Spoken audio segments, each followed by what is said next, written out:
Let us start at the start.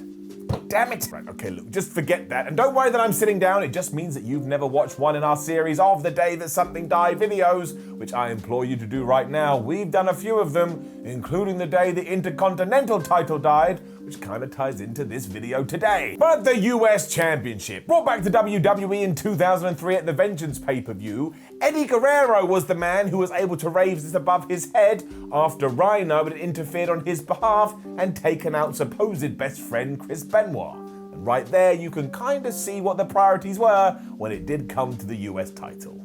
I don't have one, so I'm pretending. But yes, much like that Intercontinental Championship that I have just mentioned, in 2003, the wrestling world had changed so much, you already knew that when it did come back, it was always going to have a place, and very sadly, that was slotted right into the middle of the card. That doesn't mean that we haven't had great champions or great matches. We've had a lot of them. But when you go back to the glory years, be that in WWE or WCW, you got to remember that back then, we didn't have a choice. With multiple live shows and a roster that had to cover as much of the country as possible, the World Championship was never going to be able to be defended on every single one of those shows, so you needed a backup that felt like equally as a big deal. When that changed and television became king, so did the focus on what some individuals would call props. And I want to make it very clear right now, I don't think we should call them props. It is disrespectful. I do understand that sentiment though. I mean, look at the women's tag team titles. Recently, they were used as a storytelling point to try and start a new feud between Charlotte and Asuka before they were just traded back to Nia Jax and Shayna Baszler, because why the hell not? It was something to do. And if you then come across to the men's tag team championships,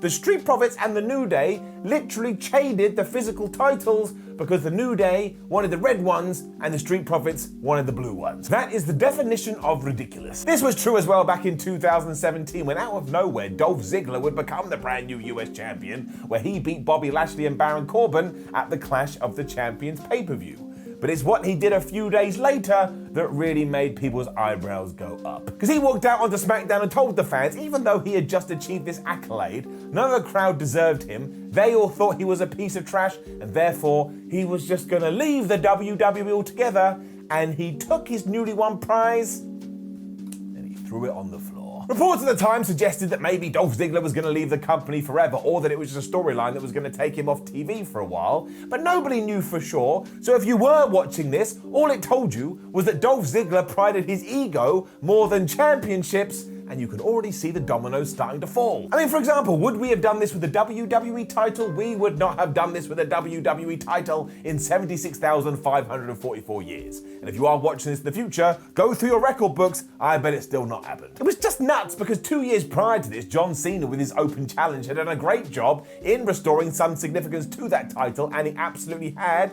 And then almost before you could say wink, wink, nudge, nudge, do a Dolphy Ziggler boy move, the US title was just back on TV in a tournament. And that was won by Bobby Roode, who held it for a couple of months before he lost it to Randy Orton. Then Randy Orton held it for a few weeks before he lost it to Jinder Mahal. And do you know when Dolph Ziggler finally made his way to try and claim it back? The answer is never. Instead, he came back at the Royal Rumble in the coveted number 30 position before Finn Balor chucked him out of there in around about 2 minutes. And what made it even more baffling is that the Rumble took place around about 10 days after the ending of this tournament. And did Dolph Ziggler have anything to say about it? No, he did not.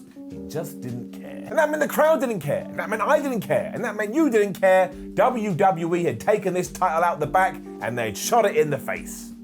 WWE then just continued on as if nothing had happened and hoped that the fans would forget, but that's the problem. We're like elephants and we don't. It just makes things so complicated because you start going to yourself, what am I meant to pay attention to and what am I not meant to pay attention to? And there's always going to be casualties when you do play fast and loose with storylines like that, and in this instance, it was the United States title. And again, we still had good matches and we still had good moments, but this was a clear sign how the upper hierarchy of WWE did see it. They just didn't think it was very necessary. It also didn't help Dolph either, but that's another video for a different day. And going back to that Jinder Mahal victory, he only held it for 8 days before he lost it to Jeff Hardy. They got even more nuts when Shinsuke Nakamura won it during the 2019 Royal Rumble kickoff show, and he only held it for 2 days before he lost it to R-Truth. So now we've turned it into the stereotypical hot potato.